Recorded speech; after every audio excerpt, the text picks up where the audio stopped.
Sir ಅವರು ಇಲ್ಲಿ ಬಂದಂತಹ ಒಂದು ಅಭೂತಪೂರ್ವವಾದಂತಹ ಸೈನಿಕರಿಗೆ ಮತ್ತು ನಮ್ಮ ಭಾರತೀಯ ಏರ್ ಫೋರ್ಸ್ ಇದರಲ್ಲಿ ಸೇವೆ ಸಲ್ಲಿಸಿದಂತಹ ಒಬ್ಬ ಮಹಾನ್ ಸೈನಿಕರಿಗೆ ಒಂದು ಗೌರವ ನಮನವನ್ನು ಸಲ್ಲಿಸಲಿದ್ದಾರೆ.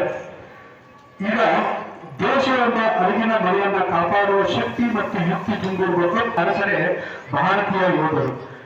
ಕುರುಕ್ಷೇತ್ರ ಯುದ್ಧದಲ್ಲಿ ನನ್ನ ಸಾವು ಖಂಡಿತ ಎಂದು ಗೊತ್ತಿದ್ದರೂ ಕೂಡ ದುರ್ಯೋಧನನ ಸ್ನೇಹ ಪಡೆದಂತಹ ಒಬ್ಬ ಅಪ್ರತಿಮ ವೀರ ಕರ್ಣ. ಆದರೆ ಇಂದಿನ ಕಲಿಯುಗದಲ್ಲಿ ಅಂತಹ ಕರ್ಣರು ನೂರಾರು. ಸಾವು ಬರುತ್ತದೆ, ಸಾವು ಗೊತ್ತಿದ್ದೂ ಕೂಡ ಭಾರತ ಮಾತೆಯ ಒಂದು ರಕ್ಷಣೆಗಾಗಿ ತಮ್ಮ ಒಂದು ಜೀವವನ್ನೇ ಮುಡುಪಾಗಿರುವಂತಹ ಹಲವಾರು ಕರ್ಣರು, ಅವರನ್ನು ಮೀರಿಸುವಂತಹ ಹಲವಾರು ಕರ್ಣರು ಇವತ್ತು ನಮ್ಮ ಭಾರತ ದೇಶದಲ್ಲಿದ್ದಾರೆ. ಅಂತಹ ಎಲ್ಲ ಸೈನಿಕರಿಗೆ ನಮ್ಮ ಜೋರದ ಚಪ್ಪಾಳೆ ಮೂಲಕ ಅವರನ್ನು ನಮಸ್ಕರಿಸೋಣ. ಸೊ ಅದೇ ರೀತಿಯಾಗಿ ಇಲ್ಲಿಯೂ ಕೂಡ ಒಂದು ಅಂತಹ ವೀರ ಕರ್ಣನಂತಹ ಹೋಲುವಂತಹ ವ್ಯಕ್ತಿಯ ಬಗ್ಗೆ ನಾವಿಂದು ಪರಿಚಯ ಮಾಡಿಕೊಳ್ತಿದ್ದೇವೆ. ಅದೇ ನಮ್ಮ ಇಂಡಿಯನ್ ಏರ್ ಫೋರ್ಸ್ ನ ಗ್ರೂಪ್ ಕ್ಯಾಪ್ಟನ್ ಉಮೇಶ್ ಕುಮಾರ್. ಜೋರದ ಚಪ್ಪಾಳೆ.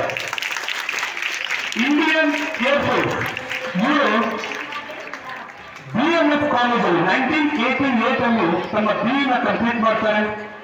ಏರ್ ನ್ಯಾಷನಲ್ ಇಂಜಿನಿಯರ್ ಎಲೆಕ್ಟ್ರಾನಿಕ್ಸ್ ಆಗಿ IAF ಜಾಯಿನ್ ಆಗ್ತಾರೆ. ಅದಾದ ನಂತರ 2000 ಇಸ್ವಿಯಲ್ಲಿ 2000 ಇಸ್ವಿಯಲ್ಲಿ IIT ಮದ್ರಾಸ್ನಲ್ಲಿ ತಮ್ಮ ಕಮ್ಯುನಿಕೇಶನ್ ನಾಲೆಜ್ ಮಾಸ್ಟರ್ ಡಿಗ್ರಿನ ಕಂಪ್ಲೀಟ್ ಮಾಡ್ತಾರೆ. ಅದಾದ ನಂತರ ತಮ್ಮ ಹಳೆಯ ವಿದ್ಯಾರ್ಥಿಯಾದಂತಹ ಏರ್ ಫೋರ್ಸ್ ಟೆಕ್ನಿಕಲ್ ಕಾಲೇಜಿನ ಹಳೆಯ ವಿದ್ಯಾರ್ಥಿಯಾದಂತಹ ನಮ್ಮ ಉಮೇಶ್ ಕುಮಾರ್ ಅವರು ಅಲ್ಲಿಯೇ ಕಾಲೇಜಲ್ಲಿ ಸೇರಿಕೊಂಡು 3 ದಶಕಗಳವರೆಗೆ ಭಾರತದಾದ್ಯಂತ ಮತ್ತು ವಿದೇಶಗಳಲ್ಲೂ ಕೂಡ communication technology, military leadership and project management ಬಗ್ಗೆ ಅಭೂತಪೂರ್ವ ಮಾಹಿತಿ ಮತ್ತು ಶಿಕ್ಷಣವನ್ನು ನೀಡಿ ನಮ್ಮ key technologies and project manager ಆಗಿ ಹಲವಾರು ಪ್ರಾಜೆಕ್ಟ್ಗಳಲ್ಲಿ ಇವತ್ತಿಗೂ ಕೂಡ ಅವರು ಪಾಲ್ಗೊಳ್ತಾರೆ. ಅದು ಇಂಡಿಯನ್ ಏರ್ ಫೋರ್ಸ್ 2021ರಲ್ಲಿ ಇವರು ರಿಟೈರ್ಮೆಂಟ್ ಅನ್ನ ತಗೊಂಡು, ಆದರೂ ಕೂಡ ಇನ್ನೂ ಕೂಡ ಇಲ್ಲಿವರೆಗೂ ಕೂಡ ಆರ್ಗನೈಸೇಷನ್ ಏರ್ಪೋರ್ಟ್ ಆರ್ಗನೈಸೇಷನ್ ಸೇರ್ಕೊಳ್ತಾರೆ. ರಿಟೈರ್ ಆದ್ರೂ ನಂತರ ಇವರು ಹಲವಾರು ವಿದ್ಯಾರ್ಥಿಗಳಿಗೆ ಮಾರ್ಗದರ್ಶನ ನೀಡ್ತಾ ಹಲವಾರು ಯುವಕರಿಗೆ ಆದರ್ಶಪ್ರಾಯವಾಗಿ ಮಾಡ್ತಾ ಇದ್ದಾರೆ. ಇವರಿಗೆ ನಮ್ಮ ಎಲ್ಲ ಶಿಕ್ಷಕರಿಂದ ಮತ್ತು ನಮ್ಮ ಶಾಲೆಯ ಚೇರ್ಮನ್ ಸುಧಾಕರ್ ಸರ್ ಅವರ ಕಡೆಯಿಂದ ವಿದ್ಯಾರ್ಥಿಗಳ ಪರವಾಗಿ ಜೋರಾದ ಚಪ್ಪಾಳೆ ಅವರಿಗೆ ನಮ್ಮ ಒಂದು ದೊಡ್ಡ ನಮನವನ್ನು ಸಲ್ಲುತ್ತೇವೆ. ಇದೇ ತರ ಈ ಹಿರಿಯರು ಹಲವಾರು ಯುವಕರಿಗೆ ವಿದ್ಯಾರ್ಥಿಗಳಿಗೆ ಇನ್ನೂ ಆದರ್ಶಪ್ರಾಯವಾಗಲಿ ಅಂತ ನಾನು ಕೇಳ್ಕೊಳ್ತೇನೆ. ದೇವಾಲಯಕ್ಕೆ ಹೋದ್ರೆ ಕಣ್ಮುಚ್ಕೋಬೇಕು, ದೇವಾಲಯಕ್ಕೆ ಹೋದ್ರೆ ಕಣ್ಮುಚ್ಕೊಂಡು ಹೋಗ್ಬೇಕು. ಗ್ರಂಥಾಲಯಕ್ಕೆ ಹೋದ್ರೆ ಕಣ್ ತೆರೆದು ಓದ್ಬೇಕು, ಗ್ರಂಥಾಲಯಕ್ಕೆ ಹೋದ್ರೆ ಕಣ್ ತೆರೆದು ಓದ್ಬೇಕು. ನಮ್ಮ ಸ್ಕೂಲಿಗೆ ಬಂದ್ರೆ ಓದಿನ ವಿದ್ಯಾರ್ಥಿ ಜಗತ್ತಿನ ಎದುರಿಗೆ ತಲೆ ಎತ್ತಿ ನಿಲ್ಬೇಕು. ಕಣ್ಣು ಮುಚ್ಚಿಸುವುದು ದೇವಾಲಯ, ಕಣ್ಣು ಮುಚ್ಚಿಸುವುದು ದೇವಾಲಯ, ಕಣ್ಣು ತೆರೆಸುವುದು ಗ್ರಂಥಾಲಯ, ಕಣ್ಣು ತೆರೆಸುವುದು ಗ್ರಂಥಾಲಯ, ಮನಸ್ಸು ಮತ್ತು ಕಣ್ಣು ತೆರೆಸುವುದು ಒಂದೇ ಒಂದು ಇಂಡಿಯನ್ ನ್ಯಾಷನಲ್ ಹೈಸ್ಕೂಲ್ ಸ್ಕೂಲ್ ಎಂಬ ದೇವಾಲಯ ಅಂತ ಹೇಳ್ತಾ, ಇಂತಹ ಒಬ್ಬ ವೀರ ಯೋಧನನ್ನ ಇವತ್ತಿಗೂ ಕೂಡ ನಾವು ಕೂಡ ಒಂದು ಕಣ್ಣು ತುಂಬಿಕೊಳ್ತಾ ಇದ್ದೇವೆ. ಅದು ಕೂಡ ನಮ್ಮ ಒಂದು ಸೌಭಾಗ್ಯವೇ ಸರಿ.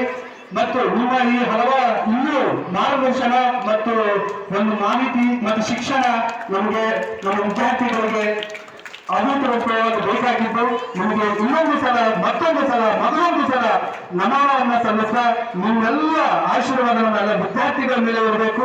ನೀವು ಕೊಡುವಂತಹ ಶಿಕ್ಷಣದಲ್ಲಿ 10% ಆದರೂ ನಮ್ಮ ವಿದ್ಯಾರ್ಥಿಗಳಿಗೆ ನೀಡಬೇಕು ಅಂತ ಕೇಳ್ಕೊಳ್ತಾ, ಇಲ್ಲಿಯೂ ಕೂಡ ಈ ತರದ ಸೈನಿಕರನ್ನ ಕರೆಸಿ ಅವರಿಗೆ ಒಂದು ಗೌರವ ನಮನವನ್ನು ಸಲ್ಲಿಸುವುದು ನಮ್ಮ ಸಂಸ್ಥೆಯ ಚೇರ್ಮನ್ ಒಂದು ಮಾತು ಹೇಳ್ತಿದ್ರು.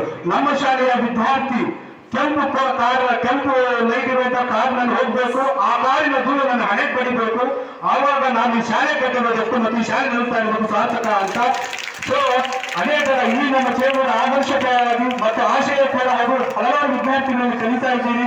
ನೀವು ಕೂಡ ಇದೇ ತರದ ಮಾರ್ಗದರ್ಶನ ಪಡೆದು ನಮ್ಮ ಇಂಡಿಯನ್ ಆರ್ಮಿ ಸೇರ್ಕೋಬೇಕು ಮತ್ತು ಹಲವಾರು ವಿವಿಧ ಒಂದು ಸಂಸ್ಥೆಗಳಲ್ಲಿ ಮತ್ತು ಹಲವಾರು ವಿವಿಧವಾದಂತಹ ಭಾರತೀಯ ಸೇವೆಗಳಲ್ಲಿ ಸೇವೆಯನ್ನು ಸಲ್ಲಿಸಬೇಕು. ನಮ್ಮ ಭಾರತದ ಒಂದು ಉತ್ತಮ ಪ್ರಜೆಯಾಗಿ ನೀವು ನೀಡಬೇಕು ಅಂತ ಆಶಯ.